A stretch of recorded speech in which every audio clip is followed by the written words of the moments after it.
I saw the best minds of my generation destroyed by madness, angel-headed hipsters burning for the ancient heavenly connection to the starry dynamo and the machinery of night, who bared their brains to heaven under the L and saw Mohammedan angels staggering on tenement roofs illuminated. Incomparable blind streets of shuddering cloud and lightning in the mind, leaping toward poles of Canada and Patterson, illuminating all the motionless world of time between, who passed through universities with radiant cool eyes, hallucinating Arkansas and Blake Light tragedy among the scholars of war, who were expelled from academies for crazy and publishing tantric obscene odes on the windows of the skull, who talked continuously 70 hours from park to pad to bar to Bellevue to museum to the Brooklyn Bridge, a lost battalion of platonic conversationalists jumping down the stoops, off fire escapes, off windowsills, off Empire State, out of the moon. Yakety-yakking, screaming, vomiting, whispering facts and memories and anecdotes and eyeball kicks and shocks of hospitals and jails and wars.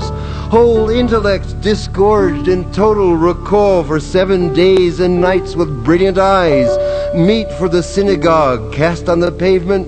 who vanished into nowhere, Zen, New Jersey, leaving a trail of ambiguous picture postcards of Atlantic City Hall, who lit cigarettes in boxcars, racketing through snow toward lonesome farms in Grandfather Night,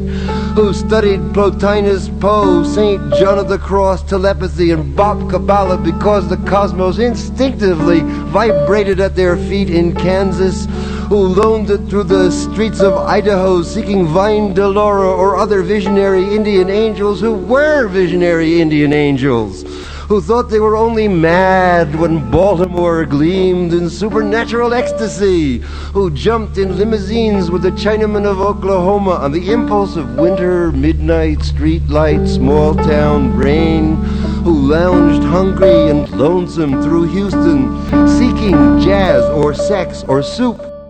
and followed the brilliant Spaniard to converse about America and eternity. Hopeless task. And so took ship to Africa, who burned cigarette holes in their arms protesting the narcotic tobacco haze of capitalism, who broke down crying in white or green painted gymnasiums naked and trembling before the machinery of other skeletons, who barreled down the highways of the past, journeying to each other's hot-robbed Golgotha jail solitude watch or Birmingham jazz incarnation,